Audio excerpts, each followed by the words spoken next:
meters. And in Ghana alone, 174 toxic sites have been assessed.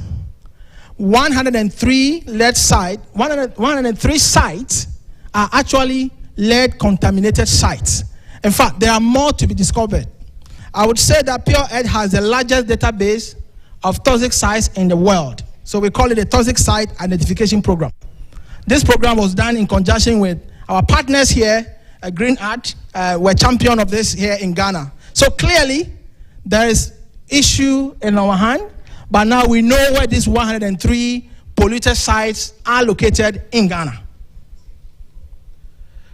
Now, in 2019, Pure Earth also partnered with Green Earth and the Ministry of Environment to complete Health Pollution Action Plan. Now, the Health and Pollution Action Plan program is developed in parallel with Lancet Commission research. Now, the goal is to provide a framework to prioritize pollution, challenges, and action using pollution and health data. So Pure Earth believes in using research and evidence to shape policy directions as far as these issues are concerned. Pure Earth also collaborated with UNICEF to publish the toxic report. Now, I must single out the Ghana government and congratulate them for their unwavering support to address issues like this. Because we tried this in Zambia, we were unsuccessful. But in Ghana, the Ministry of Environment through EPA opened their doors for us to be able to carry out this research in Ghana. And in 2020, UNICEF Ghana office participated in the report launch. And then a subsequent video was produced in Agbogboshi highlighting the situation. So something has been done. Now, in 2020, Pure Earth and UNICEF launched Every Child Potential Project. Now, this project was also done in collaboration with Ghana Health Service. And for the first time, was able to do the largest blood level testing and home-based assessment program across 3 ecological zones of Ghana. Now, the findings by Ghana Health Service shows that 53.5% of the children have elevated blood lead levels. 53.5% in these 3 ecological zones. Now, the findings of the home-based assessment by Pure Earth also reveal lead concentration in some consumer products, locally fabricated cookware, eyeliners, etc.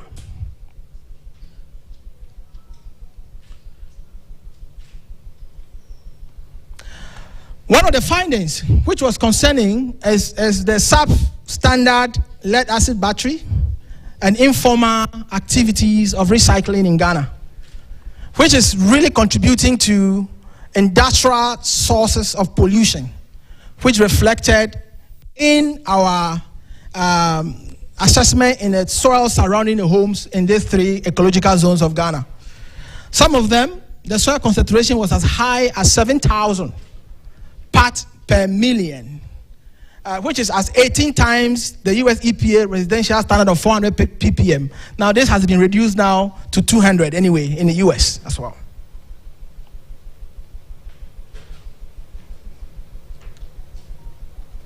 Okay, so another study to further understand the issue in Ghana was a rapid market screening project carried out in 2022. Pure Earth sampled and analyzed 193 consumer products.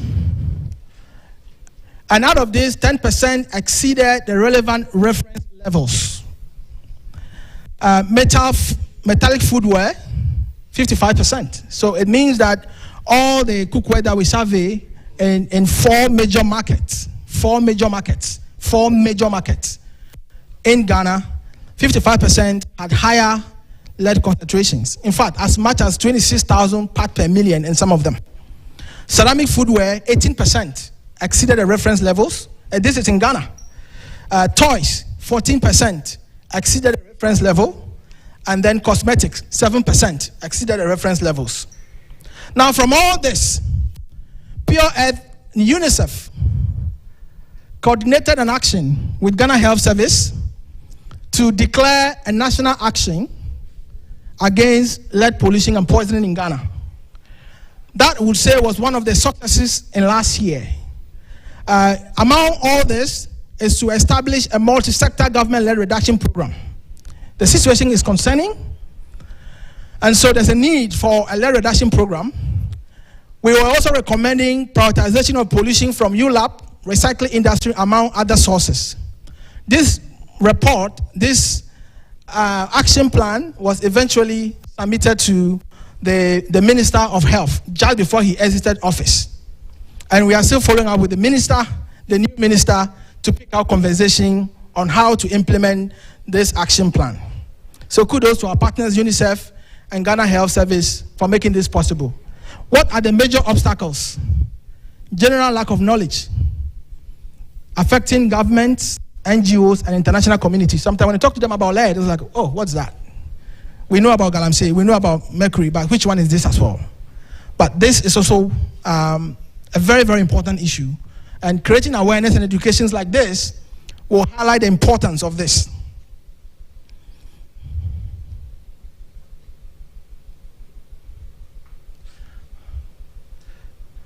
Funding is another challenge. There's limited funding in the space. As we can see, HIV/AIDS, based on the data by IHME 2021, HIV/AIDS alone had 9.9 billion of funding, TB 2 billion, malaria 2.4 billion. But when you look at lead, it's less than 10 million. So a lot needs to be done. And if you look at the scale of the issue, a lot needs to be done to address it. Then if you compare the global deaths attributed to these diseases, then you would see that the issue of lead demand and attention. So tuberculosis, based on the data provided by IHME in 2019 and 2020, tuberculosis saw 1.1 million deaths, over 1.1 million deaths. HIV/AIDS saw over 860,000 million deaths. Malaria saw over 643,000 million deaths. And if you look at lead, based on the data provided, it's 1.4 million, even not using the existing data. So that is really an issue that requires a lot of urgency and attention by all funders and government. The practical path forward, I'm summarizing. Baseline blood level testing. What we've done in Ghana is only in 3 ecological zones and 3,277 children. We have over millions of children across Ghana. So we are recommending a baseline blood level testing across the country. We could go, capillary sampling is okay. The standard is venous, but capillary sampling is great using the lead care kit, which is very fast, it's easy, and you can determine the result instant. Source analysis is very key to determine the sources, markets, and homes. Key interventions like cleanups. I'm happy to say POL is collaborating with Swame District Assembly and EPA to carry out a cleanup in Swame starting this November, because that's one of the polluted sites. Also, follow up with monitoring, communication, coordination, and advocacy so that people can learn about this canker that has plagued our world. Thank you all very much. As we move into the panel discussions, please, this will set the tone. Thank you very much for listening to me. Many thanks. Many thanks, Dr. Quansah, Pure Earth Ghana Country Director, for giving us this overview. Really worrying statistics there, where we find lead in cookware, even in makeup and toys. So thank you for throwing light on this situation and giving us much information.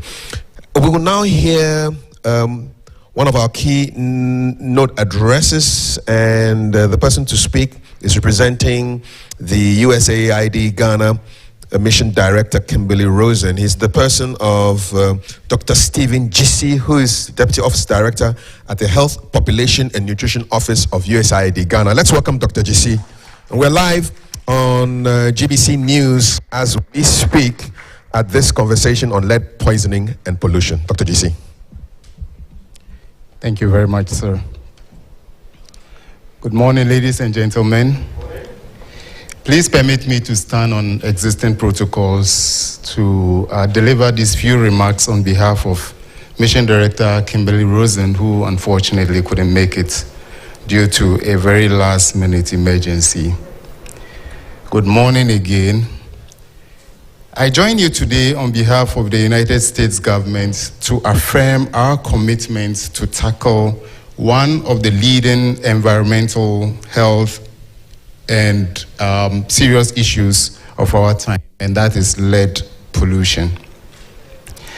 As has been noted by previous speakers, education and environmental implications.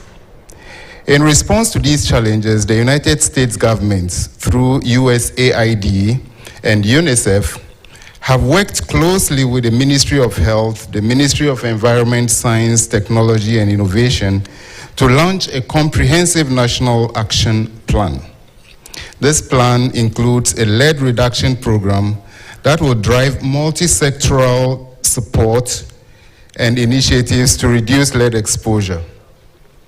The United States government is committed to supporting nationwide surveillance and research to identify hotspots and lead exposure, which will guide of contaminated sites and advocate for regulatory. September 2024, just 2 months ago, Development Administrator Samantha Power and UNICEF Executive Director Catherine Russell launched a groundbreaking global initiative, $1 billion, to mitigate global lead exposure, including nearly $25 million that USAID will provide in consultation with Congress. So Reverend Kwanzaa, please note that help is on the way. With over 50 founding partners, we will combat a crisis affecting 1 in 2 children in these regions. Representatives from the Ghana's Ministry of Health and Education participated in this historic launch, as Ghana is a key partner in this initiative. Opportunity to share knowledge. It is a call to action. We must make concrete or take concrete steps towards a lead-free future for our generations yet unborn. Our children's health and future depends on our collective actions. Together, we can chart a path toward a healthier, lead-free environment for all Ghanaians. Thank you. Many, many thanks, Dr. GC, and is on the way. We like the sound of that. Our next speaker was appointed Deputy Representative for UNICEF Ghana in July 2018. He's responsible for UNICEF's ongoing support to the country in implementing the UNICEF Ghana Country Program of Cooperation. Let's welcome Mr. Fiacre Makasi from UNICEF.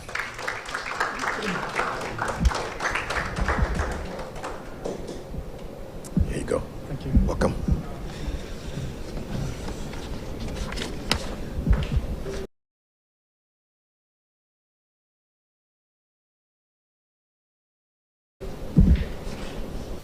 Congratulating Pure Earth, Reverend Dr. Kwanzaa and Professor Pamang for your 25 years of research, advocacy, and programming, and your contribution to national development. Let me also stand on existing protocols, but recognize representatives here. Of course, my co-colleague Dr. Chisi from USAID, representatives from the Ministry of Environment, Science, Technology and Innovation, the Ghana Health Service, and the EPA. I'm very happy to be here today to take part in efforts to launch the Lead Poisoning Awareness Week and the symposium on ending childhood lead poisoning. I believe these initiatives demonstrate the importance that stakeholders are placing on reducing lead pollution in Ghana, which is commendable. Ladies and gentlemen, as we've heard, lead poisoning is a global public health concern which severely limits and impacts children and pregnant women. Globally, 1 in 3 children has elevated levels of lead in their blood above the 5 micrograms per deciliter, which is the WHO level of concern. And the recent survey, which has been discussed by the Ghana Health Service, supported by UNICEF and Pure Earth and other partners, lead is one of the 4 major heavy metals which causes human poisoning. And common sources of lead pollution in Ghana include recycling of used lead acid batteries and electronic waste, lead-based paints and pigments, some traditional eyeliners and cosmetics, cookware, and other consumer and consumable products. The effects of lead poisoning on children are far-reaching. It robs them of their potential in adulthood. It robs them of a decent, productive living and their potential to contribute meaningfully to national development. Lead is a toxic component, especially to children, because their brains and nervous systems are still developing and are more sensitive to the effects. Their growing bodies absorb about 4 times the level that adults absorb, and the damage which is done at this early stage is irreversible. Lead poisoning causes severe learning difficulties, behavioral difficulties, health and development difficulties, and in some cases, even death. Accumulated lead in the body is associated with kidney and cardiovascular diseases. And in pregnancy, lead poisoning can be passed on in the womb, causing poor fetal growth, lower birth weight, premature birth, and miscarriage. In 2020, Ghana became the first African country to launch a program called Protecting Every Child's Potential. And that program identified the harmful effects of environmental pollutants on children, especially childhood lead poisoning from electronic waste, and pioneered interventions including assessing lead levels of children under 5 years of age, training artisans and scrap dealers on safe and sustainable methods to dismantle e-waste, implementing a lead exposure prevention program to benefit children in identified sites across the country, and raising awareness and advocacy at the community level on the impacts of lead poisoning and environmental pollution. The EPA, Ghana Health Service, and the Department of Factories Inspectorate and others were also supported to assess the risks and reduce exposures to lead poisoning.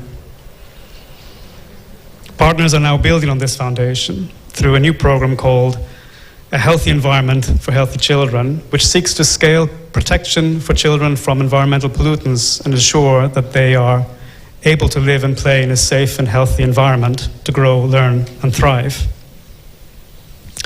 But a global challenge also deserves a global movement, and appropriately, as my colleague has mentioned, at the global level, UNICEF and USAID recently launched a partnership for a lead-free future at the 79th UN General Assembly. That partnership aims to unite governments, organizations, and stakeholders in a collaborative effort to end childhood lead poisoning in especially low and middle income, where over 90% of the global harm from lead poisoning is occurring. Ladies and gentlemen, as we've heard from Dr. Quansah, the damage caused by lead is irreversible. And now is the time to join our efforts to identify, assess, and minimize the sources of exposure by creating a healthy and safer environment for children and pregnant women. That's why today UNICEF is happy to be a partner in bringing together key stakeholders from the government, from industry, academia, civil society, NGOs, the UN, and development partners to bring their contributions to address the challenge of lead pollution and poisoning and advance solutions to protect the most vulnerable, especially children. Every child has the right to a healthy environment, and everyone has a role to play. Thank you.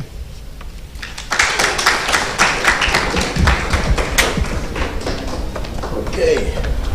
Many, many thanks, Mr. Fiacre Makasi from UNICEF Ghana. He mentioned collaboration between the various partners, including government, and lo and behold, we do have a representative from the government here with us at this dialogue. He's the government spokesperson on governance and security. Let's welcome Dr. Palgrave Boachi Dankwa.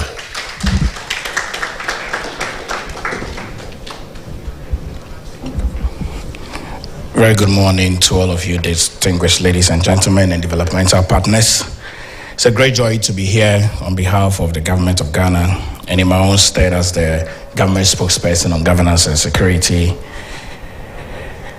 I'm really very happy to be here to join you colleagues and stakeholders working to secure a safer environment to reduce the incidence of lead poisoning in Ghana. I'd like to extend a special welcome to our distinguished guests who have joined us in this critical dialogue.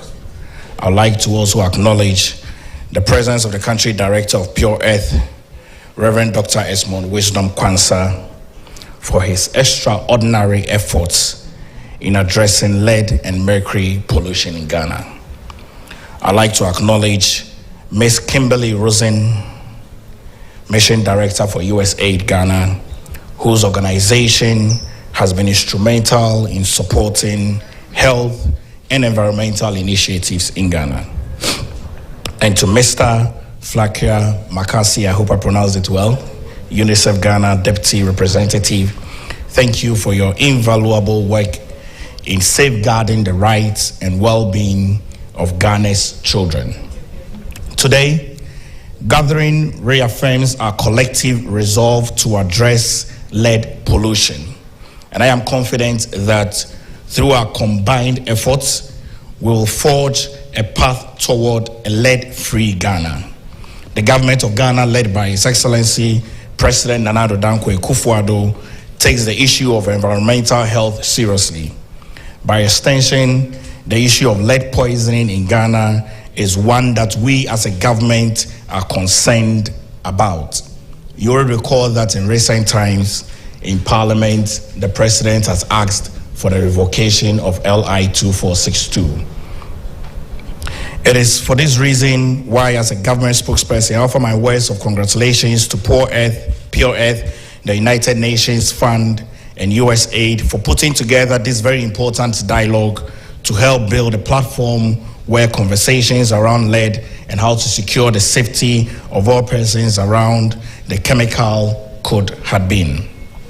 Lead is acknowledged as a highly toxic metal, poisoning severe health risk, particularly to children. Exposure to lead can occur via contaminated soil, water, air, and food, largely from industrial processes. Battery recycling, mining, and the use of lead-containing products. The health implications of lead exposure are profound, affecting nearly every organ, particularly the nervous system, and can result in cognitive impairments, developmental delays, and behavioral problems. According to the WHO, lead exposure was responsible for over 1 million deaths globally in 2017, contributing to about 4% of the global disease burden. In Ghana, lead pollution is primarily associated with mining, industrial activities, and the informal recycling of lead-acid batteries. And studies indicate that children around the ULAB's recycling areas in mining communities often had blood lead levels significantly above safe thresholds, poisoning serious health risk. The World Bank Lancet Planetary Health paper showed the level of harm due to lead exposure is greater than previously thought. Specifically based on data from 2019, the report showed that children under 5 years old worldwide lost 765 million IQ points. Those living in LMICs lost 729 million IQ points, an average loss of about 5.9 IQ points per child. This IQ point loss is about 80% greater than previously estimated globally. 5.5 million adults died from cardiovascular disease due to lead exposure. This is 6 times greater than the 2009 estimate by the Global Burden of Diseases. Injuries and risk factors study. The new mortality calculation is based on the let's estimate effect of CVD deaths caused by factors other than high blood pressure.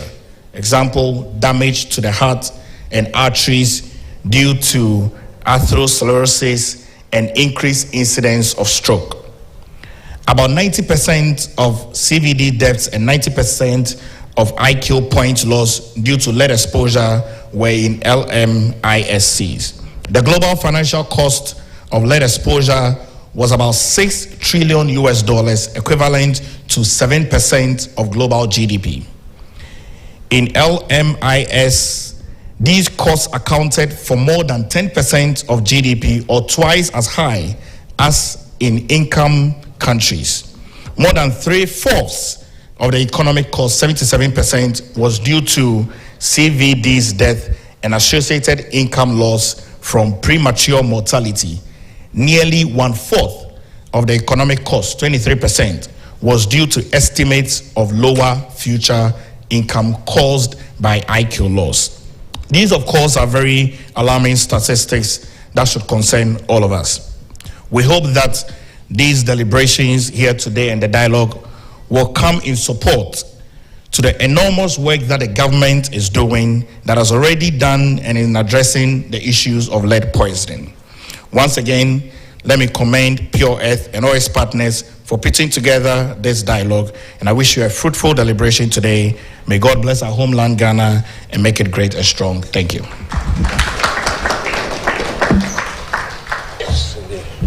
Many thanks, Dr. Aboagye Dankwa, representing the government, for your thoughts and being here to support this conversation. We're live on GBC News, as part of the Ghana Broadcasting Corporation's channels, and this is our national dialogue on lead poisoning and pollution. Our theme is Uniting for a Lead-Free Future in Ghana. We are acknowledging all of you are here, as well as industry representatives, those who make the pots and pans in which we cook our food to eat. We're happy to have you here. We also have Green Ad in the house, Mr. Yao Amoyao Osei, who's Executive Director. Good to have you here as well. Now, I want you to pay attention to our video screens. I think the screen is going to come on. There's a 6-minute documentary on the impact of lead on those who use lead in their work. Take a look.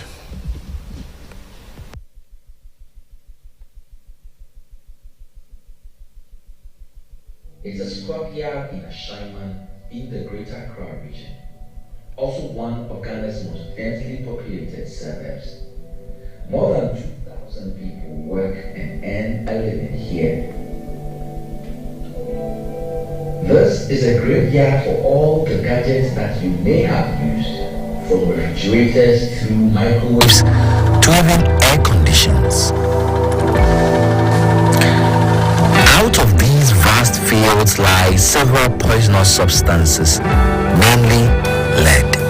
We are buying scrap, condemned car, condemned things, lot of things of condemned car, battery, motor, air condition, fridge. Those things are condemned.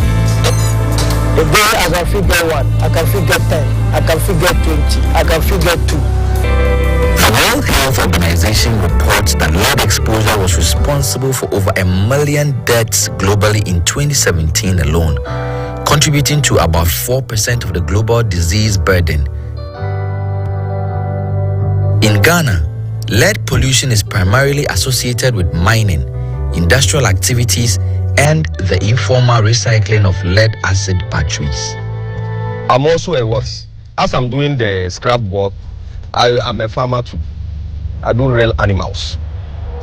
Because you see, when you see a cattle we made about, I don't know nothing about it. But first, when they bring the battery, they just start it and throw the water into the battery water to the stream. You understand me? So since they started that thing, I have seen that one day my animal just come out. I left the animal to go and graze for himself. When it comes, he drink the water. Before I realize, the animal just fall down. And I don't understand the reason why the animal fell down. Before I realize, the animal dies. So I just have a patient and said, no, I'll just cross-check up what kills the animal. So we're here about almost 3 weeks, 4 weeks. I've seen that again. Someone came and did the same thing.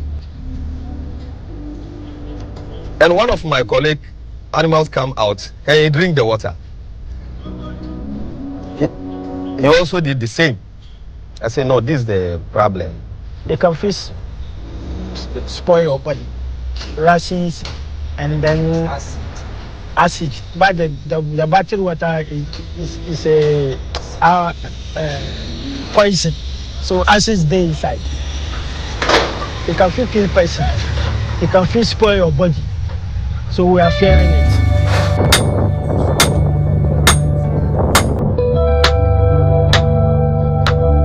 When we are dismantling boat, we are using chisel and hammer to break a boat. We are using chisel and hammer to cut a car. You see this? You see this? We cut car, and then the car and body touch me. They cut me that. You see? You see this? My eye. It's not like that they burn me. The iron knock me with that. Burning and recycling, like what happens here in Ashaiman and in mining communities, often lead to blood levels significantly above safe thresholds, posing serious health risks.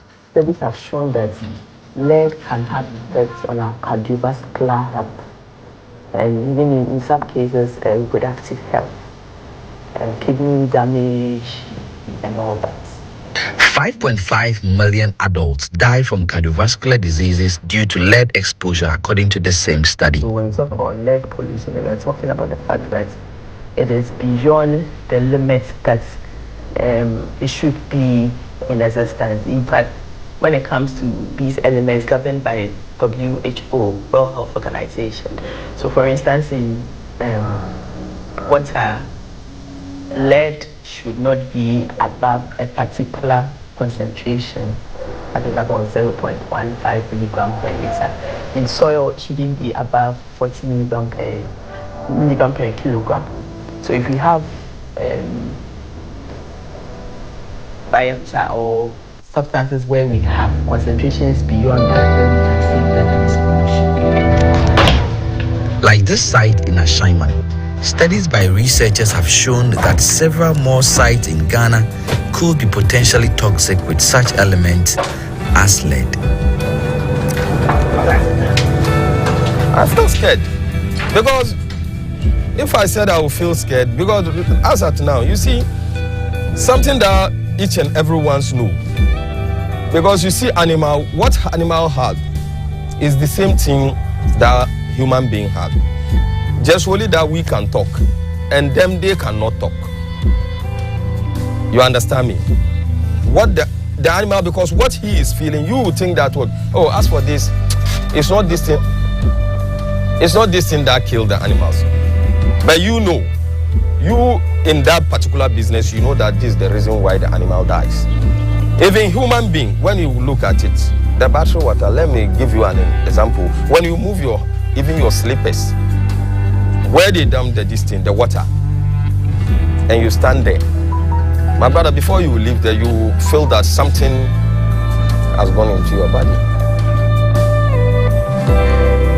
Thousands of other residents from across the country will be looking forward to policy and enhanced regulation to ensure that the citizenry would not just be protected, but empowered with knowledge to better protect themselves from lead and the negatives that it comes with.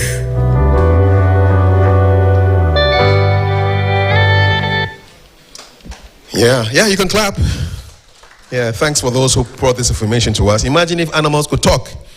You know, the kind of things they'll be telling us, you know. So really, food for thought, really, from that. That next speaker will be speaking on health impacts of lead pollution, lead poisoning, and the regulatory framework. He works with the Ghana Health Service, and he has just a wonderful name because his name in Ewe means something has happened. Dr. Caesar Nyade John. Let's welcome him.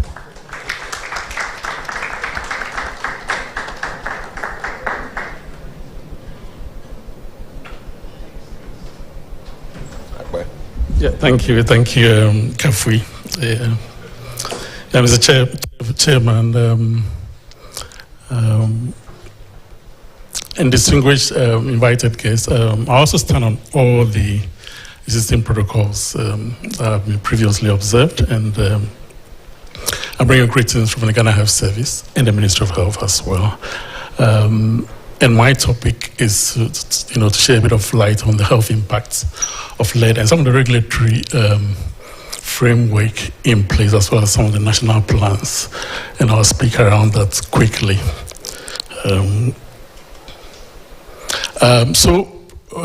Fortunately, most of the speakers ahead of me have done a lot of the background, a lot of the issues. So I'll run through them quickly and then see where we left off. But we all now know where lead is coming from and how it's in our environment, and that because of its usefulness, it's been found in a number of industrial applications, used in a number of products, including storage batteries for cars, for solar, UPS is various places, and so on and so forth, paints, its strength and all of that, but depending on from wherever it's coming from, it will find itself in the environment, and once it's in the environment, it will find itself in either one or all of the environmental media, namely air, water, soil, and then consumer products. And from there, humans, we get exposed to it. Just to mention that, lead absorption and distribution in the body varies with age. And children, for instance, are able to absorb more, up to 70%, compared to adults, which absorb just like 20% if lead is in the stomach. And that probably is one of the reasons why children are probably more vulnerable than adults.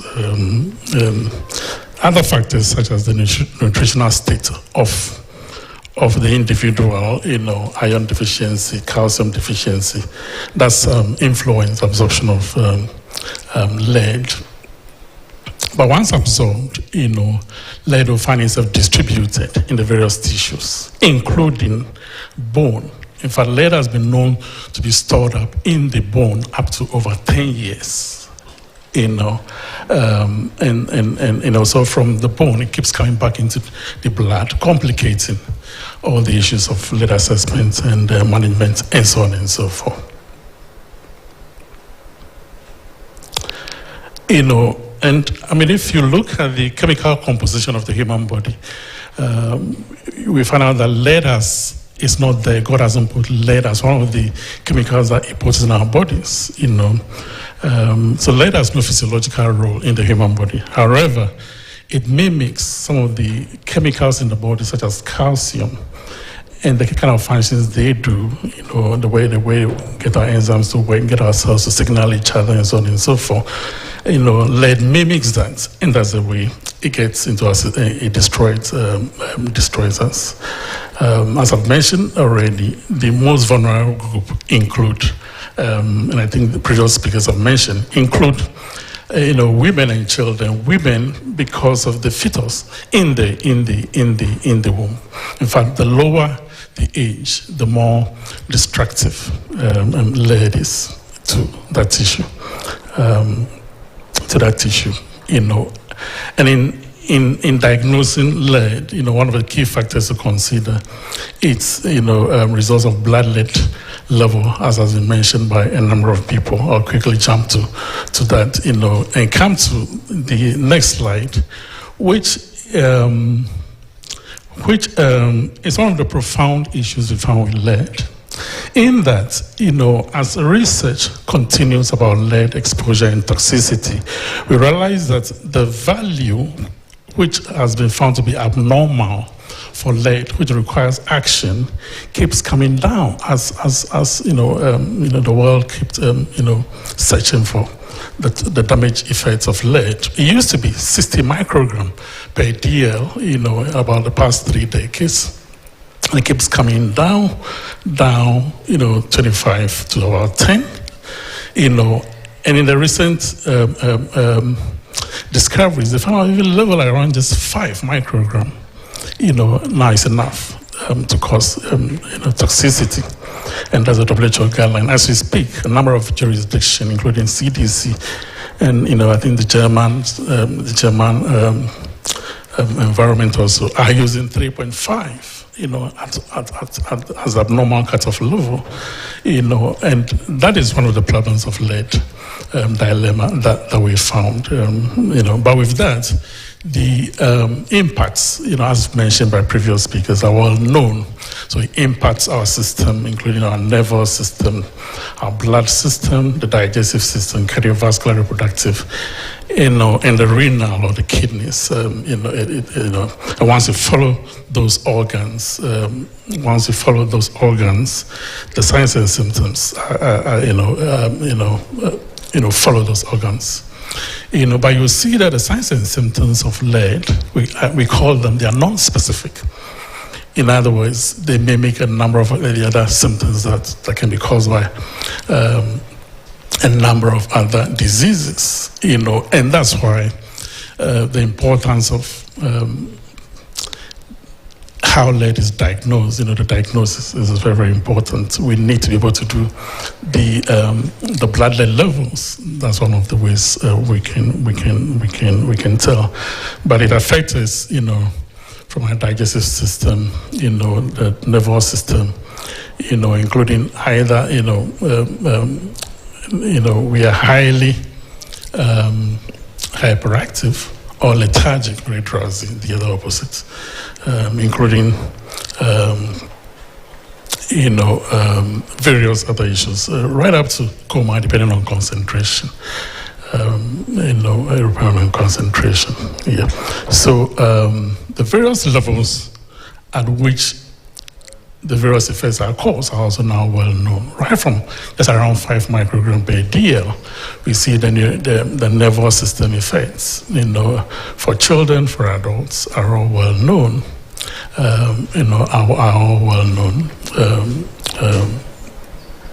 The destruction of the brain cells leading to learning and learning difficulties that was mentioned by previous speakers, start just around 5 microgram per DL, and so on and so forth,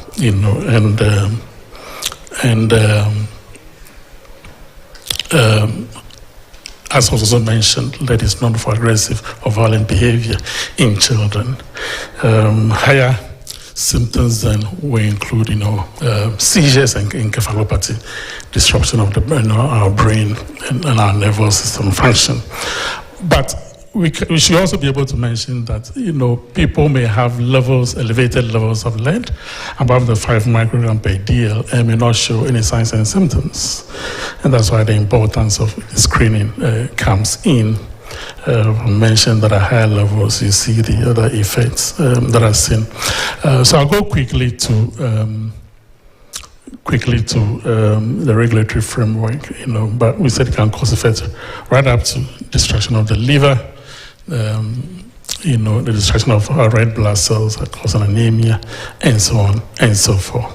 The reproductive outcomes, as has already been mentioned, including miscarriage, stillbirth, premature birth, impaired growth in the womb, low birth weight, even malformations, which is, have all been reported. In adults, lead is very well known for causing, hypertension and kidney damage. The regulatory framework in place in Ghana, we know we have something on the ambient air quality levels of lead. That standard was developed by the Ghana Standards Authority and the other stakeholders, including EPA. It's supposed to regulate the amount of lead released from industrial emissions. The other one is the one for paints and varnishes, which specify the amount of lead that should be in paint as well. Within the health sector, we actively developing standard treatment guidelines, for the management of heavy metals that should guide health workers in the prevention, diagnosis, and management of lead exposures and poisoning. In terms of the preventive activities, yes, it involves, educational campaigns, and we've been doing that over the years, including somebody mentioned that, like last 2 weeks ago, we had that campaign, to bring up awareness on lead to the general public. We're promoting screening among high-risk groups, and promoting lead-free environment with all the other stakeholders. In terms of the clinical interventions, once you find a person exposed to lead up to 5 microgram or more, we need to be able to determine and tabulate the exposure to that individual. Other options include nutritional supplementation and then chelation therapy. The standard treatment guidelines being worked on are all part of making these resources available to in Ghana and to health workers to be able to tackle the issue of lead exposure and poisoning in Ghana. In summary, I think those are the health impacts quickly mentioned. We're partnering with all the partners and stakeholders, to make sure that awareness on lead is ongoing. Screening and detections are going on. Various educational efforts are going on. And we're hoping that academia would continue to work, especially on the low level of lead impact, on our health, including children. The global efforts with all the various partners, UNICEF, WHO, Pure Earth, needs to continue as we all work on this fight. Thank you.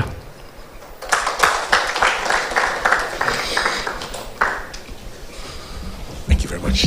Thank you very much, Dr. Nyadejo from the Ghana Health Service for breezing through that and giving us your perspective as far as health impacts and regulatory frameworks are concerned.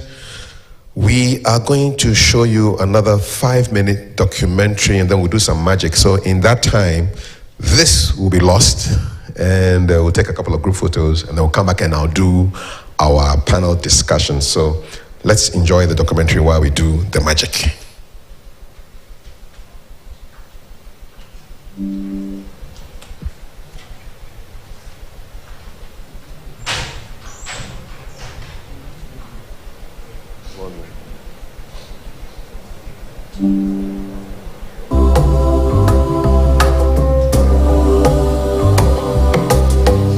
the hearts of our communities, an unseen threat lingers: lead pollution. It poisons millions of mothers and children around the world and jeopardizes their health. Exposure to lead can have severe consequences, impairing the nervous system, hindering cognitive development, and casting shadows on our children's future. Lead poisoning can cause irreversible damage to the brain and nervous system, leading to lifelong health issues. Together, mothers like Rebecca are fighting for a lead-free future, demanding action from governments and communities to prioritize lead prevention. My name is Kali Rebecca. I've lived here since 2007. I was exposed to lead upon working with used acid lead batteries for about 8 years.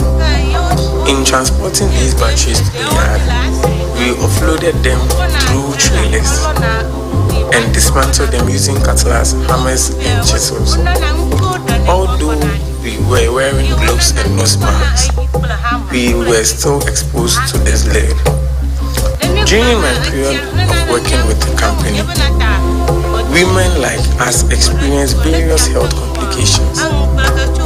I, for instance, could not see my menses for about 3 to 4 months before unexpectedly it comes. Some pregnant women suffered miscarriages and some even became infertile and couldn't give birth. Due to the high lead levels in the soils, when it rains, we see acid residues as white patches on the soil. We endeavor to advise our kids to stay away from the site, as we know the consequences it has on them in the society. I am pleading with the government to carry out remediation activities on the site to avoid us coming in contact with lead acid deposit. It's time to listen to the voices of lead poisoning mothers and protect the health of future generations. Let's join hands and build a lead-free world.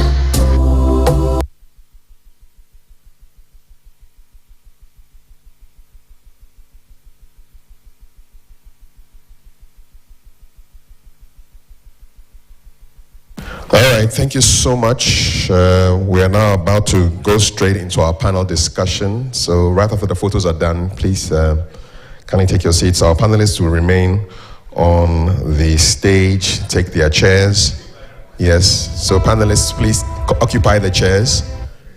And then we'll get our conversation underway. So this is a conversation as we mark the 25th anniversary of Pure Earth at Uniting for a Lead-Free Future in Ghana. And so I'll bring onto the stage Professor Patrick Asamoah Secchi, who's a senior lecturer at the University of Ghana. We also have Dr. Anita Asamoah, senior research scientist, Ghana Atomic Energy Commission. Dr. Caesar Nyadajo, toxicologist and head of the Poison Control Unit, Ghana Health Service. Dr. Stephen Gysi, Deputy Director, USAID, Ghana. Dr. Maxwell Kogbe, who is the head of Metallic Contaminants Unit at the Ghana Standards Authority. Okay, all right, Dr. Stephen is not part of it. Okay, all right, and then Dr. Emmanuel Chimating Amoah, UNICEF, Ghana. All right. Okay. Dr. Emmanuel Chimating Amoah, UNICEF Ghana, is going to be here. Dr. Maxwell Kogbe from the GSA, he's head of Metallic Contaminants Unit. Dr. Caesar Nyadajo, toxicologist and head of Poison Control, GHS. Dr. Anita Asamoah, who is with the Ghana Atomic Energy Commission, and Professor Patrick Asamoah Secchi, senior lecturer at the University of Ghana. So there's a fifth space that has to be occupied. Okay. All right, so the UNICEF person will be here pretty soon. So basically, you are all mic'd. Can we test your microphones? Can you speak? Yes. Have we mic'd our people? Okay, so you need to put your headsets on. Yes, please fix it for them. Yeah. So basically, we are looking at the issues of. I'll walk. So they come from various backgrounds, and we'll be looking at exactly how they connect with the issues that we are discussing this morning as we are looking at issues of lead poisoning and lead pollution. I just want to read a little bit of a background for you so that you can get a sense of the issues, and then we'll go straight into our conversation. We are live on GBC News, and so you can let people know that you may not be here, but conversations are going on with respect to lead poisoning and pollution. So these are the issues that we are dealing with this morning as we celebrate the quarter century of Pure Earth's work.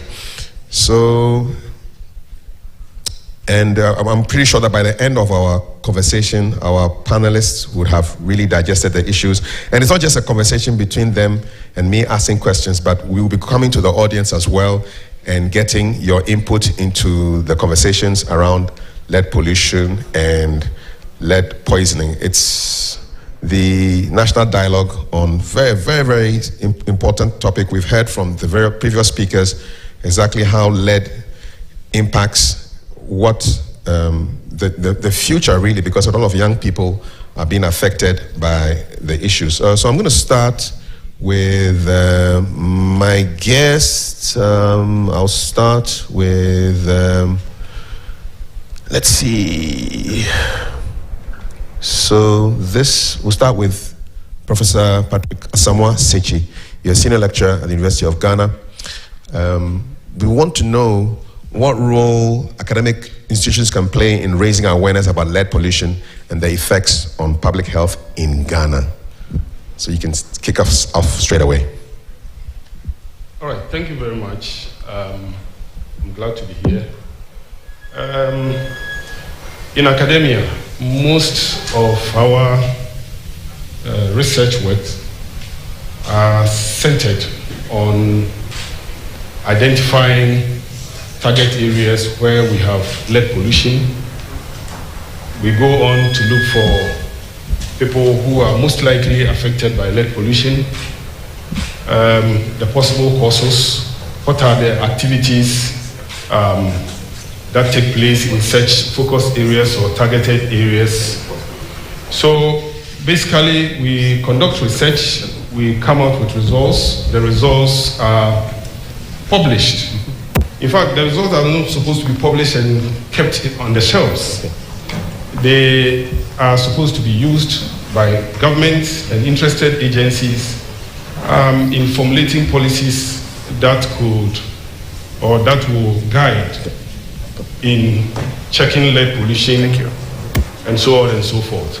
So we try to, as much as possible, disseminate the information out there, most of them through conferences, seminars, and so on.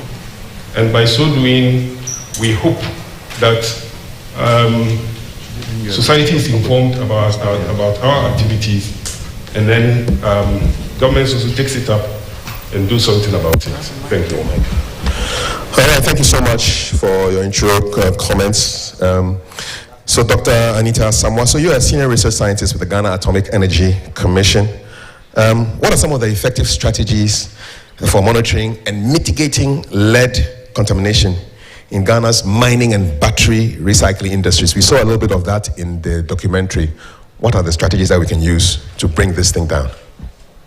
Thank you very much, and I'm also glad to be here. Before you even think of remediation, there's the need to know the source of the lead. So first of all, there has to be research, as Prof. Asamoah said. Then once you are able to identify, quantify, then you look at the remediation strategy. For instance, you can use isotopic technique to be able to identify lead. You can also use it to quantify and also predict the source. So in Ghana, we know we have a lot of research telling us about lead here, lead there. But to be able to even think of remediation, we need to know a major source of the lead, where the lead is coming from, then tackle with various remediation techniques. Thank you. Thank you very much. I'll jump Dr. Nyadejo because he spoke not too long ago. We'll come back to him later. But Dr. Kogbe, so you head the metallic contaminants unit at the Ghana Standards Authority. What do you do there? And just curious. Yeah, we do a lot. Not only at the metallic contaminants laboratory, but the whole GSA. Over years, we've invested so much in lead issues. At the GSA, one of our main existence is to protect the consumer. And because lead borders on issues of consumer, we have in place a number of strategies. Precisely, on our standards development, we have various standards. And our standards, they are one of the most strongest that you will find in Africa. And they are in line with international practices. We have standards for paint, we have standards for the food too. And in this, we have precisely stated the levels of lead that are accepted in this. And also, in testing too, we've invested heavily in metallic testing. And that's where I work. The testing we have not only lead, we have mercury and other toxic metals.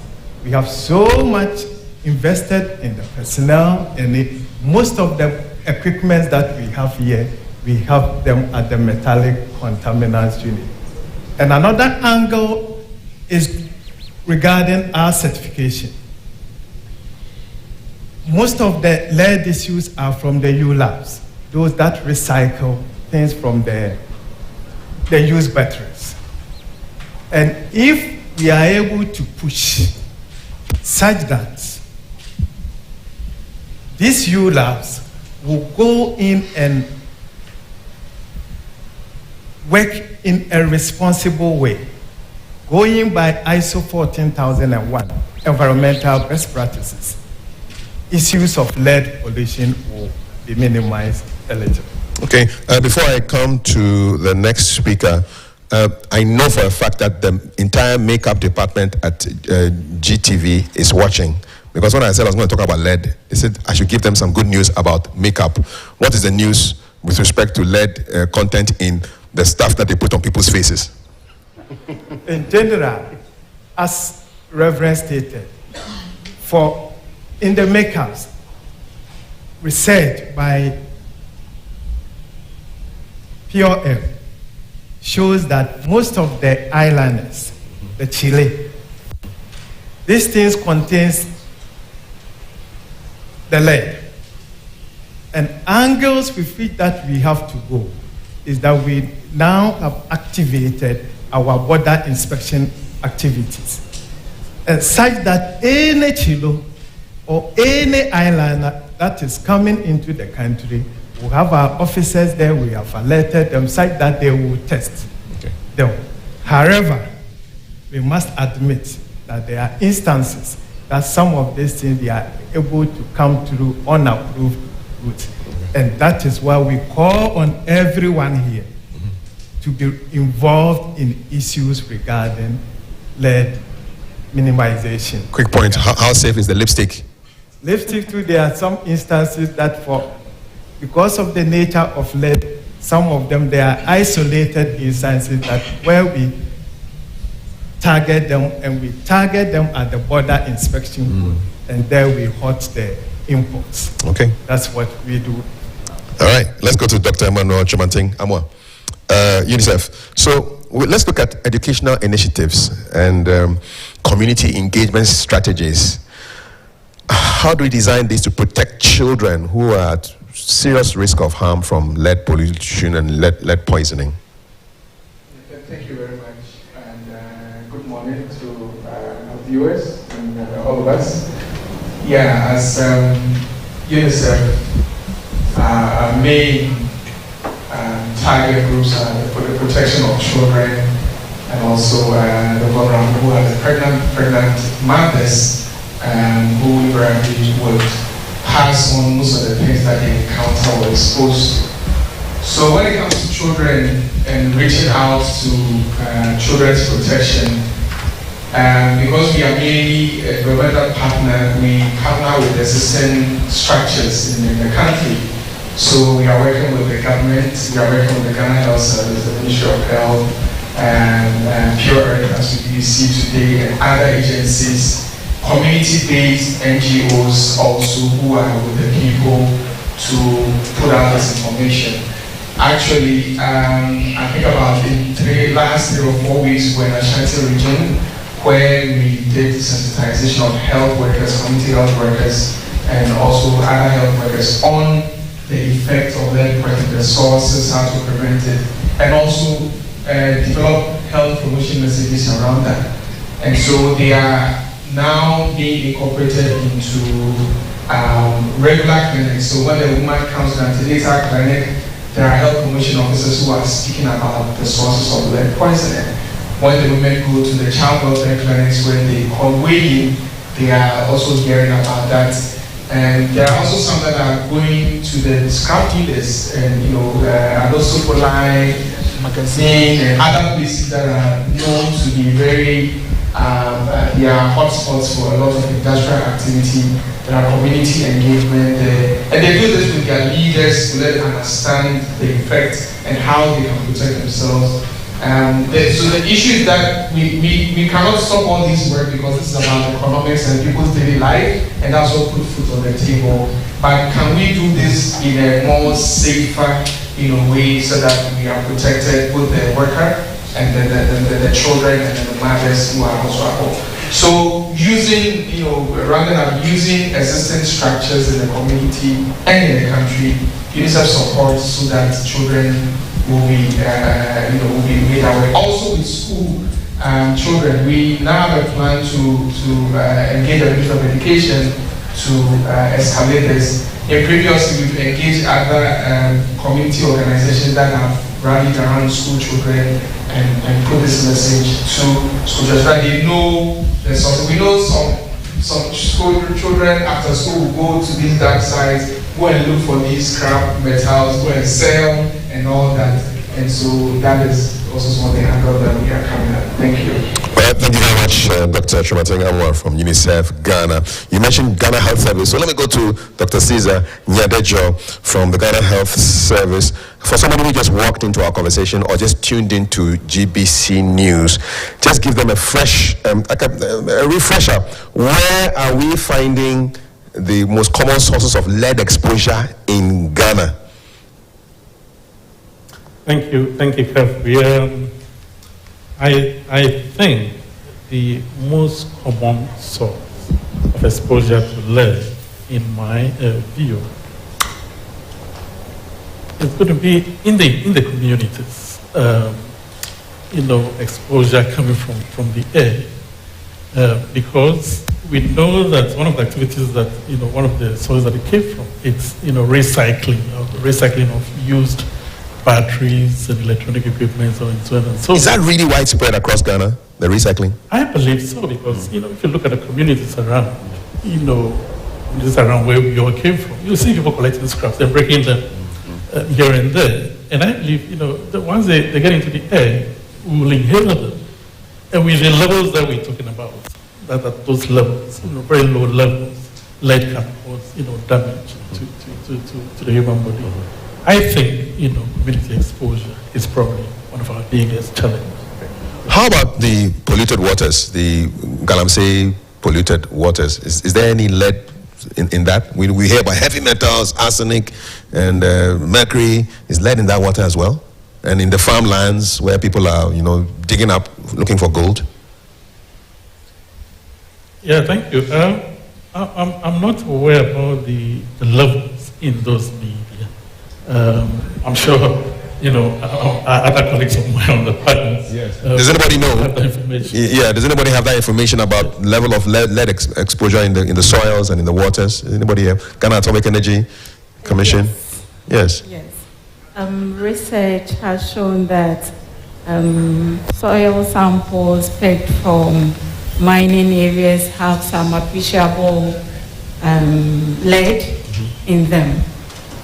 Lead can also be found in the soil. So once you open up or excavate, you get it exposed. So yes, from the mining site, from scrap dam sites, from recycling sites, you are likely to find them. And soil test, sediment, water, and even human hair and other things are recording appreciable amounts. Human hair? Yes. The one on our heads or the one in wigs? Not the wigs, natural hair. Okay, wow. You learn something new every day. And I'm thinking, well, it's with maybe this one will go to Ghana Standards Authority. So the cooking pots, I mean, Dadesan, I hope I'm pronouncing it right. So the cooking pots that we cook our kinky and all our lovely carbohydrate meals, what is the level of lead in that stuff? And are we basically eating lead with our stew? Yeah. There has been some studies that was championed by POF, and they found some levels of lead and this was shared by POF. However, what I would suggest is that we may need a comprehensive study on these activities, such that we will have enough data and we will be able to issue out a national statement that cooking pots, manufacturers of cooking pot contains high levels, and with that we may be able to suggest strategies for them to come out with, to adopt lead-free production. But you are from Ghana Standards Authority. You are the one supposed to set the standards so that we don't go buy lead and come and eat. For the Ghana Standards Authority, cooking pots should be lead-free. So if a business operator should produce cooking pot that contains high levels of lead, it means it doesn't meet the requirement. And if it doesn't meet the requirement, we must put in place measures to halt such activities. How does Ghana Standards Authority go and check? Do you do like mystery stuff? Go buy some few pots from this company, that company, come and test? How do you do it? We do a lot for our safety. We do a lot for the safety of all of us. We also appreciate that lead issues, it has enormous burden on us. And also, we know that though the burden is there, this issue is also tractable. We can solve it. However, over the years, it appears that we have rejected, and that is something that we must admit. And what's happening is that it appears that the whole world rejected it. That's why recently in September, there was that monumental launch for a lead-free future. GSA, we have done a lot. What we don't want to miss is the situation that the whole world, we now know the truth. Ghana should be left out. And that is one of the reasons that we are championing it. So what we do is that we have people. We recently launched our enforcement team. And this enforcement team, they go on the market to sample products. And when they sample products that do not meet the requirement, now we engage the people, these artisans, they've been in these activities for long. We engage the people on ways to mitigate this measure. As I speak now, we are launching our offices in OT and Hohoe. And as we have officers around these areas, these officers are now in contact with the communities. And with these approaches, we are able to reach out to a number of individuals, a number of business operators, such that we all will have a lead-free Ghana. Thank you so much. And just jumping off that, Uniting for a Lead-Free Future in Ghana, I want to go back to Professor Asamoah Sekyi. So, how do we transform these research findings on lead pollution? How do we turn them into policy recommendations that governments and organizations can implement so that we can have that lead-free future that we are looking for, Prof? All right, thank you. Before I come to that, I would like to add to what Dr. Anita Asamoah said. You see, an activity may be taking place here, but because of landscape dynamics and hydrology, when it rains, you may be thinking of just soil which is contaminated. But when it rains, there's most of the time overland flow, what we call sheet flow. It's going to carry everything from the soil. Okay, the metal is leached from the soil and then it is dispersed. And if we are also dealing with a permeable geological formation, then you should also be thinking about groundwater. What is a permeable geological formation? This is a rock that has pore spaces in it, and it can also transmit fluid. So the pore spaces receive the fluid, and then the interconnectivity of the pore spaces allow the fluid to move. So a rock with lots of holes inside and water can enter. Okay, all right. Thank you. So when this happens, groundwater is also at risk. So it may be happening here, but the net effect, it will go down and it will spread. Now, in our research works, in most cases, we provide recommendations.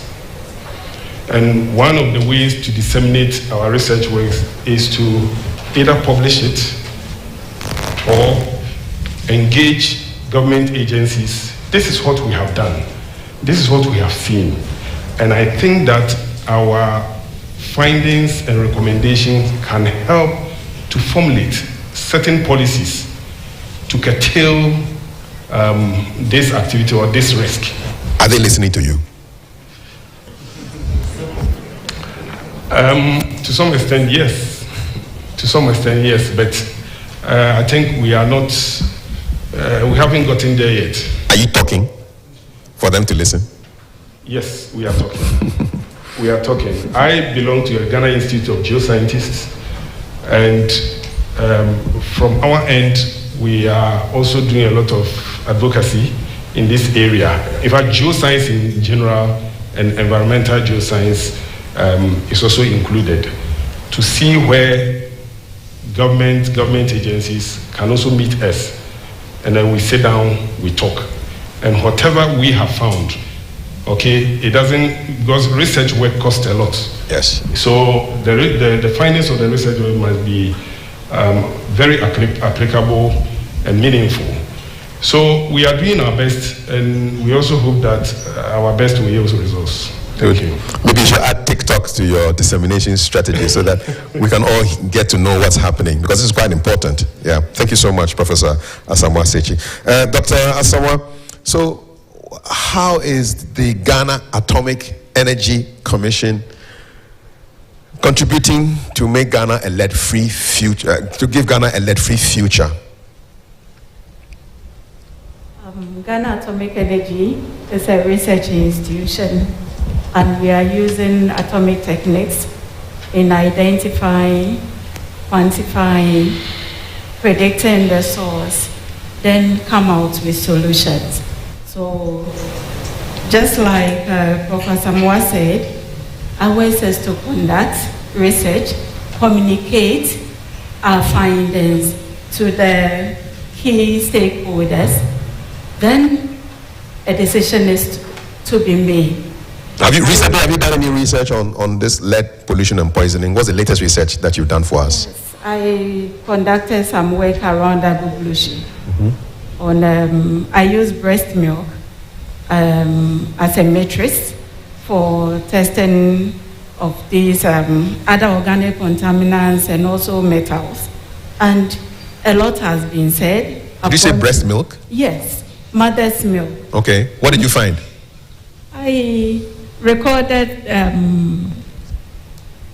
some levels of PCBs, polychlorinated biphenyls.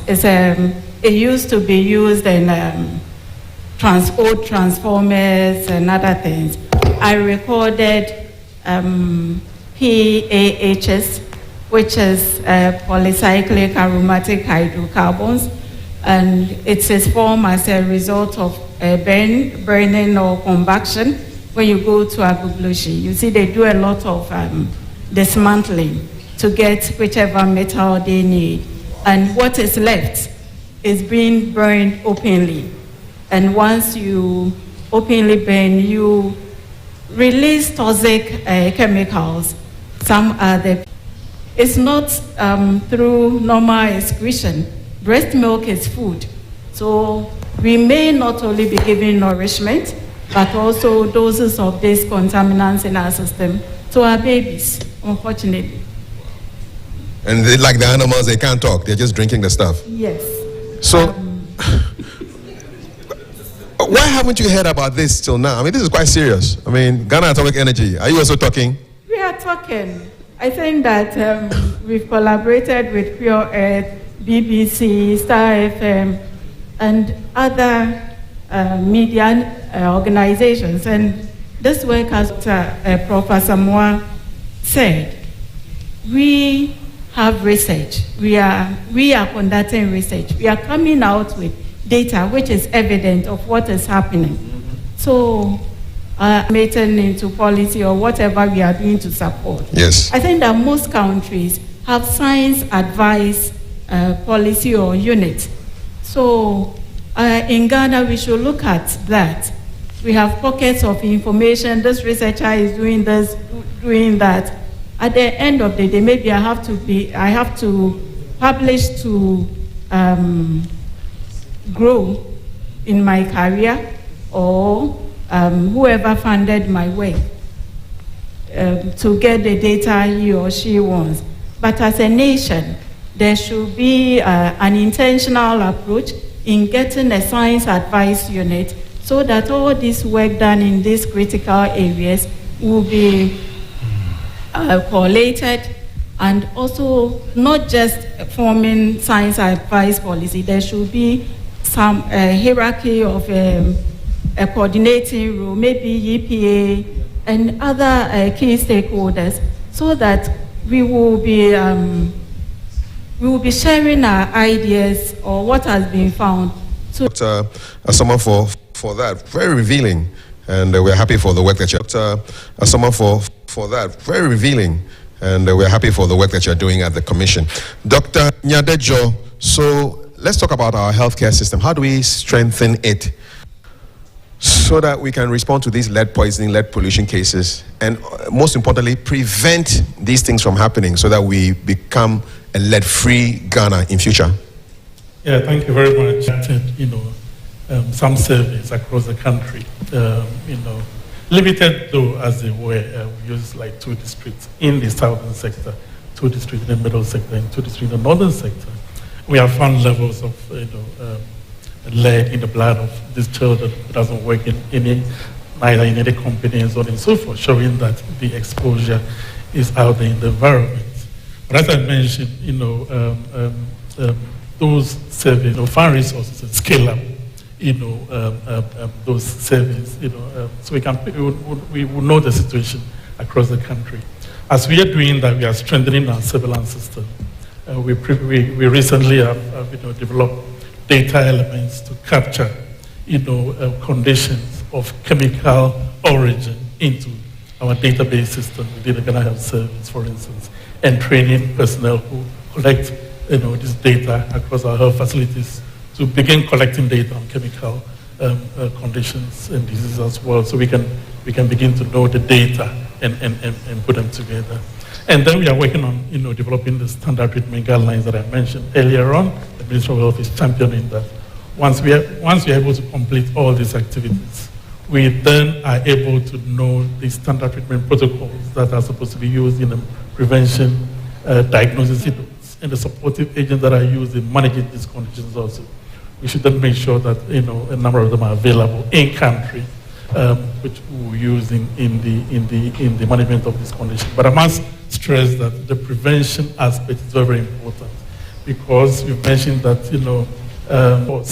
if this lead is already passing through the body, we know that even very low levels can cause this problem. So we need to continue the prevention efforts, educating the general public, finding ways and means to make sure that lead release from those various sources are minimized as much as possible. Okay, thank you so much, Dr. Nyadejo. Dr. Kogbe, so you are with Ghana Standards Authority. What are the big challenges to effectively enforcing and regulating, monitoring these standards that people will flout with respect to lead? What's preventing you from? There's been more of the acceptance for individuals, so much in there. We also believe that we are the solution provider to this lead issue. But the challenge we've had with all sectors is for people to accept that lead is a huge burden, because there are instances and you have to go dialogue with the person that this is lead issue, and it may have to. Most of the manufacturers were using lead. We had to engage them, dialogue with them, and with time, we came out with alternatives, not to be using lead. So we say that for the public to accept that this is an issue that radio, we should all champion it, champion issues of lead reduction. Such that once we accept there is a problem, it will not be of a Ghana Standards Authority, it will not be only a Ghana DSS issue, it will not only be a pure F issue, it will be the entire country accepting it. All right. For the push. Thank you. We'll make that push happen. Thank you very much, Dr. Kokwe. Finally, before we get to you. As was said in the presentations, we are happy that we have this global partnership with USAID and working with partners, Pure Earth, and so many others who may or may not have been here. In going forward, as you can see, it's a multiple, it's a multiple-headed problem or issue that needs a concerted effort. And so we know we are working with the EPA and GSA, just mentioned about paint, where previously, instead of the high levels, now the standards have been developed where now paint, the limit is 90 parts per million. This is the international standard. That means that this is just a minor contaminant.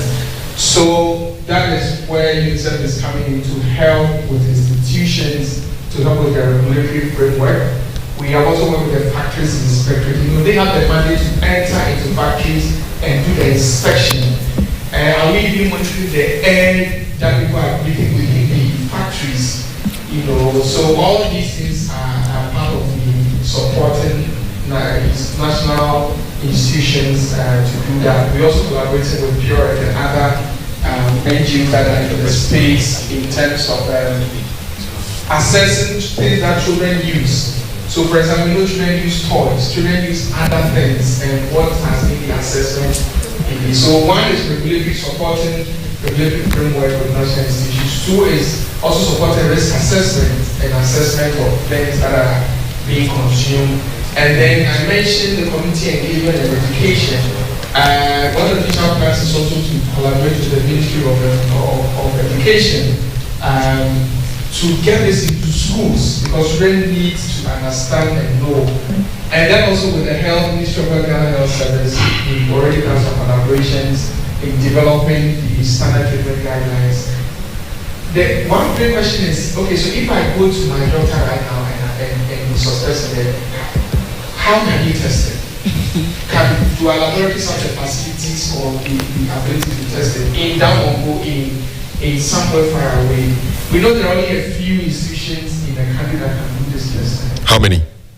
And I think I can maybe just do on top of my head, but at least accessible. Two. On top of my head, there might be more. There are those that are private, but for government, I know the GSA does.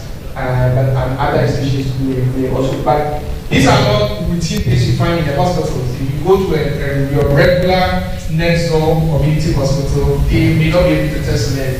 They may have to pick a sample and take it to somewhere, and it's quite expensive. So how do we build the health system so that, as Ghana has mentioned, for diagnosis and also for management, right before we get the preventive aspect. So these are all the areas we said is looking at collaboration with the state institutions, with other players, so that we can prevent, and where we are able to prevent and people have the exposure, we can also detect and treat. I'm personally looking forward to a place where in the future in this country, just as we do testing for children in the US at a certain stage, you take a child to the hospital, they can also test for lead. In the US it's mandatory. At a certain age, they test for certain things, and lead is one of the things that you are tested for. And if it's high, they go back to your environment and see where the exposures are, and then they help you. I think we are from somewhere, we'll get there, we hope that we'll get there, with all our collaborators. Let me mention this, also, because we've seen that it can come into breast milk and children are exposed again.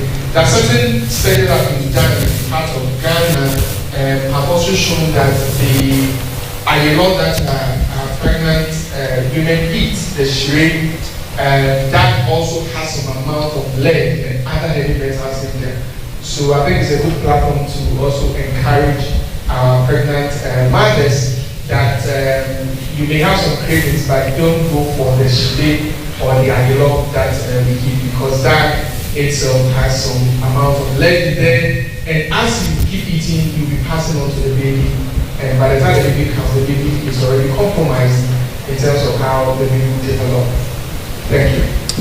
Thank you very much. Let's appreciate our panel for diving into the issues.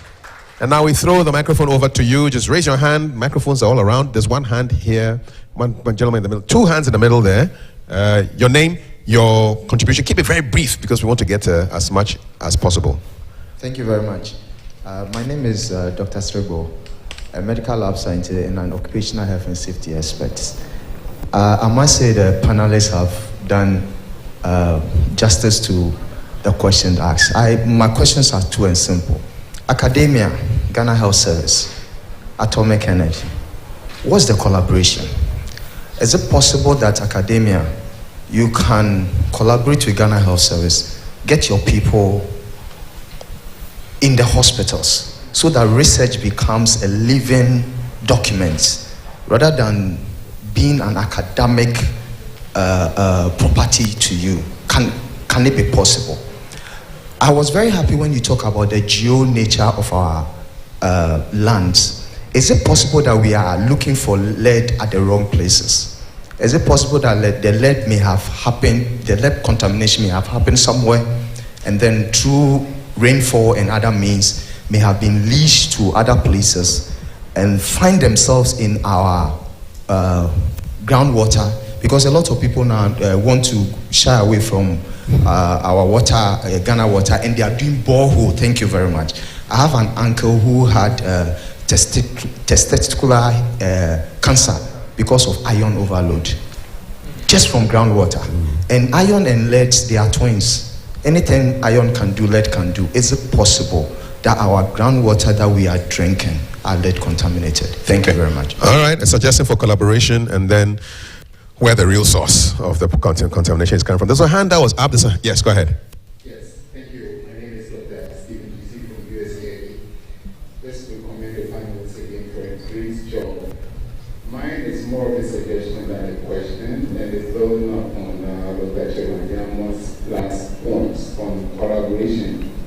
Often when we talk about lead, we think of the health and educational impacts, because obviously these are the end results of a big problem, and we are the receiving end. Whether you are in health or education, you end up carrying the burden and doing things that are usually too late to reverse. But listening to the presentations and all the documents, if I may call it that way, involves more sectors than we have in this room, and I appreciate the gathering today. It borders on trade, it borders on livelihoods, it borders on law enforcement, it borders on several other factors beyond what we have gathered here. And so my question or suggestion is, how do we get all the other sectors and bring in the other sectors that are relevant to this issue? Okay, another great there's two hands here, lady and the gentleman. Yeah. Okay, so I'm Sefa Kwanhiave. I work with First Bank Ghana. So with the getting other sectors involved, I know now there are a lot of industries that are becoming ESG averse. So a lot of institutions are not funding companies that uses resources that are not environmentally friendly. So I think we can also throw more light on those things, because I know a lot of financial institutions, other institutions are now becoming very ESG averse. Another thing I want to talk about is the fact that, yes, a lot of research has been done on these areas, but our communication.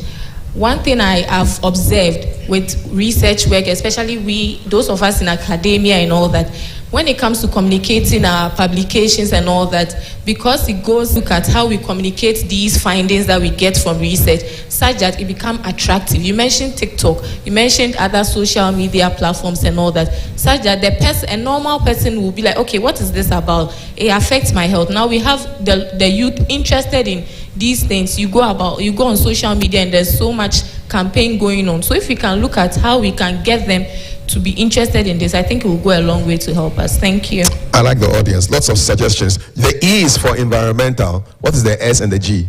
Social and governance. We learn something every day. All right, boss, you're next.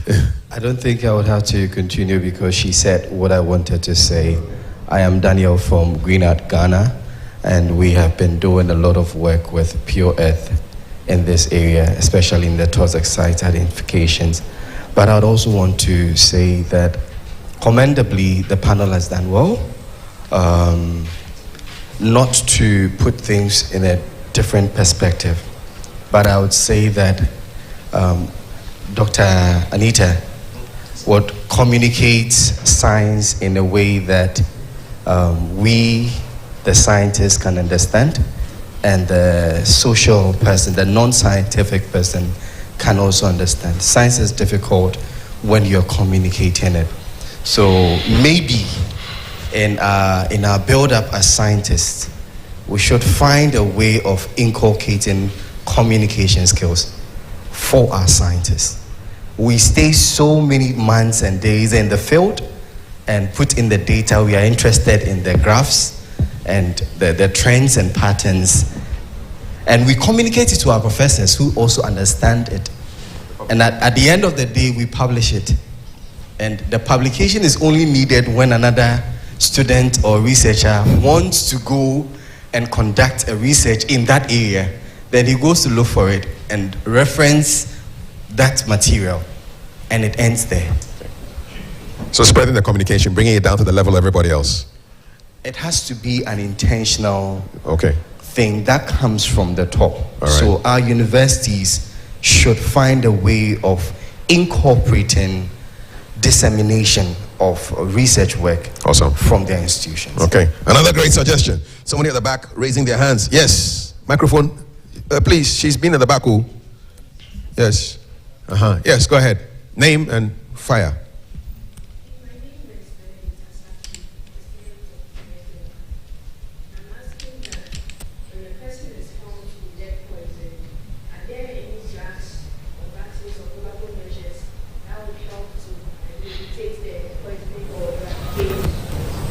Okay, great. That's a direct one for Dr. Nyarejo. Something has happened. Yes. Yes, lady. Thank you very much. My name is Veronica Ajman.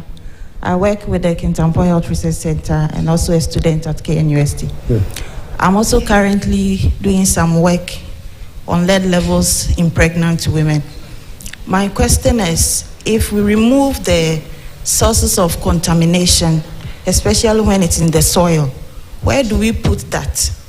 Is that not also going to create another source of exposure somewhere, especially now that we've heard that we can have the lead seeping in the soil and getting to a different destination? Thank you very much. Good. Let's get some responses before we go. We're wrapping this up at 12 o'clock. Dr. Nyarejo, if somebody is found to be lead polluted or lead poisoned, is there Achike medicine?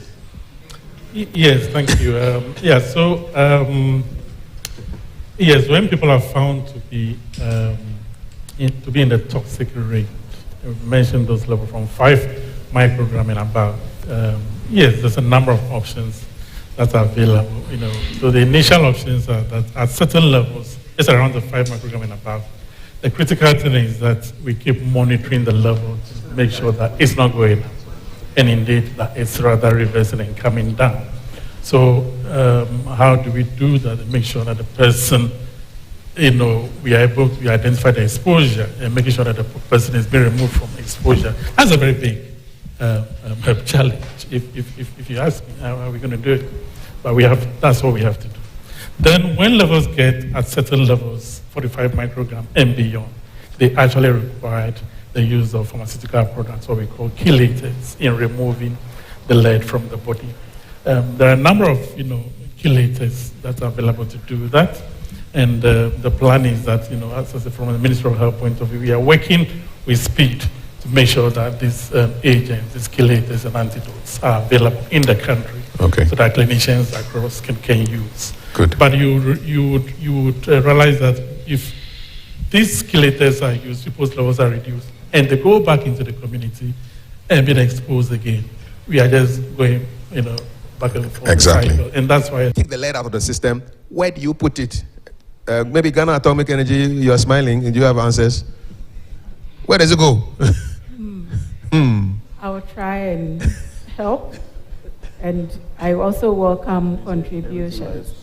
So we have different forms of remediation, whether phyto or chemical remediation. Leave it for animals to feed or humans to feed on them. It also undergo another process to transform it or get it into a more safer form, if that will be more clear to my audience. Yeah. Okay, thank you. Time is really our enemy, so I'm just going to take one more, right there. Last one. Yes. Hey. Briefly. Yes, go ahead. Name? Yes. Please, my question is to Dr. Maso. I was elected when you spoke of debt-free products that is a policy from the Ghana Standard Authority and also the enforcement. But I wanted to know if, as at now, since the ban has already been done, is there any retrieval process that is currently being undertaken to bring back or retrieve what has already been bought from the marketplaces, which have official benefit of the Okay, so buyback policies. All right, there was one gentleman who said he wanted to ask. And then one, and we are done. We're done. Thank you very much. My name is Richard Ade, a head teacher. Head teacher? Yes, please. Okay, good. My question goes to the gentleman from Ghana Standard Board. Looking at the issue of lead poison and pollution, school children are vulnerable. We are happy that we have eaten from the cooking pot over the years. Currently, most of the private schools still use this kind of cooking pot to cook food for them. What is the Standard Authority doing to ensure that these cooking pots are tested to ensure that they are free from lead? Thank you. Are you talking about school feeding cooking pots or what? Yes, please. Or just cooking school pots? All right. Cooking pot that are the same that all right. they use at the school. That is, okay, all right. What is the Standard Authority doing to ensure that those pots are tested? Good. So that these children are free from this. Fantastic. So buyback policy, testing of cooking pots. You are the final one, sir.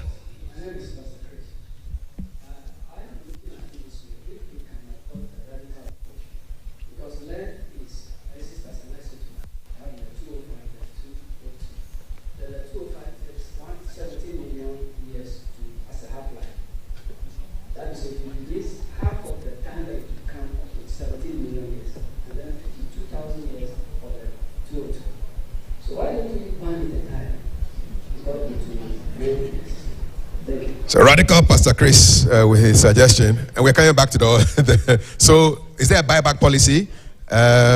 His question had to do with the regulation of cooking pots, and is it time to ban lead?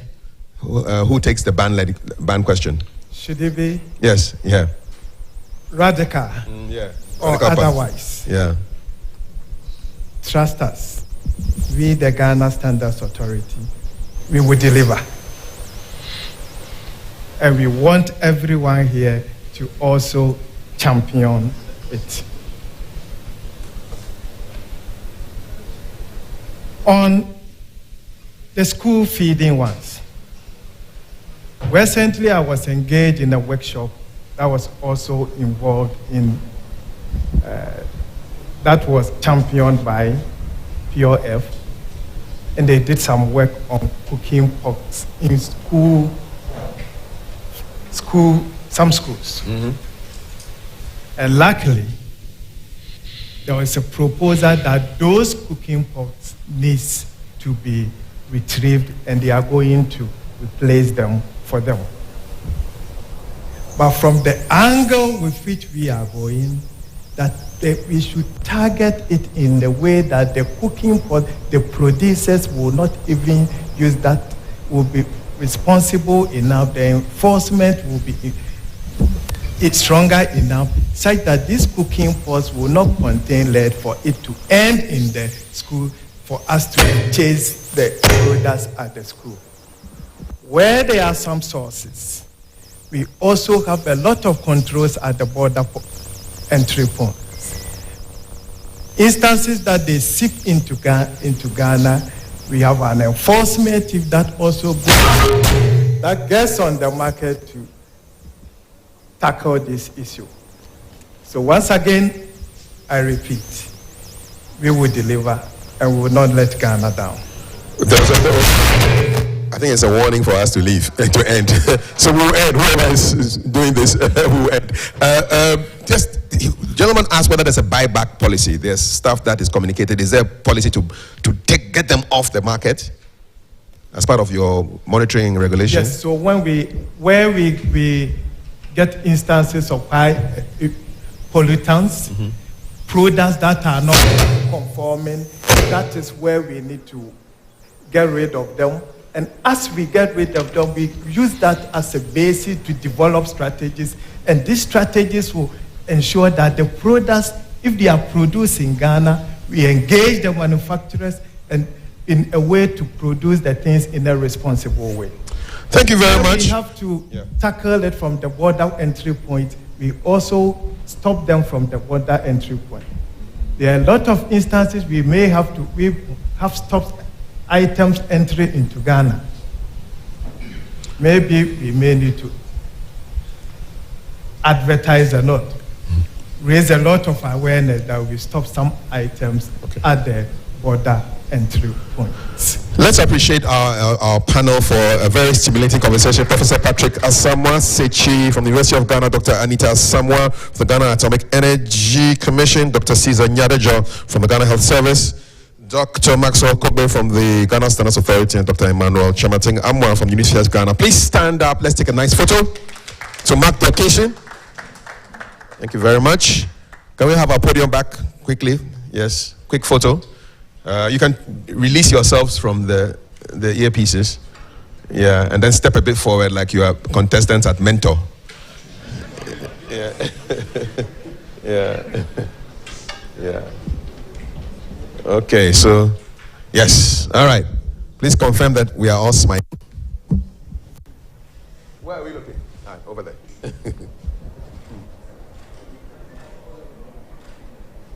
Thank you so much. Let's appreciate them. As I bring on Madam Blessing Gbadogo from Pure Earth to do the closing remarks at our event, just a few thoughts that I had concerning what we've been discussing. I think there's an opportunity for people who are able to simplify information and make it interesting with infographics and videos to actually reach out to the universities and the research people and just use their social media skills, your video skills. So please tell your people who do videos and infographics and skits, it's an opportunity for them to go up there, present a proposal to Atomic Energy or Ministry of whatever, Ghana Health Service, University of Ghana, that you want to take the dry academic stuff and make it interesting for people to consume so that it becomes TikTokable or Facebookable or whatever. And second, I'm pretty disappointed that we do have a presidential advisor on health, and I would have loved to see him here or his representative. We did invite a minister to be here. She couldn't turn up. The government spokesperson came, delivered his speech, and had to go because he was busy. But it's good for them to be here so they can hear what's going on. And I hope that the proceedings here will be put into some form of document that can be sent out to them so they can know exactly what the situation is. It's a very big conversation. In some countries, they are testing children as young as how young for lead? Under 5. So like the polio conversation and the measles, rubella, all that stuff, this is what you should be thinking about. This is my thoughts. Thank you so much. Now, Blessing will bless us with her closing remarks. Blessing Gbadogo from Pure Earth, the last item on the agenda. Let's appreciate Blessing, please.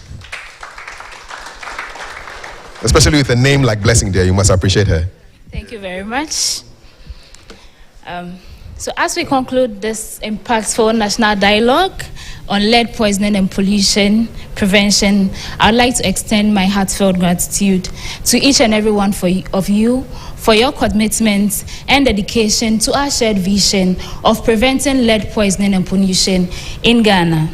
Today's discussion have brought to light not only the urgent need to address lead pollution, but also the collective power as we hold on to when we unite to a cause, and that touches every fabric of our communities and our future generations.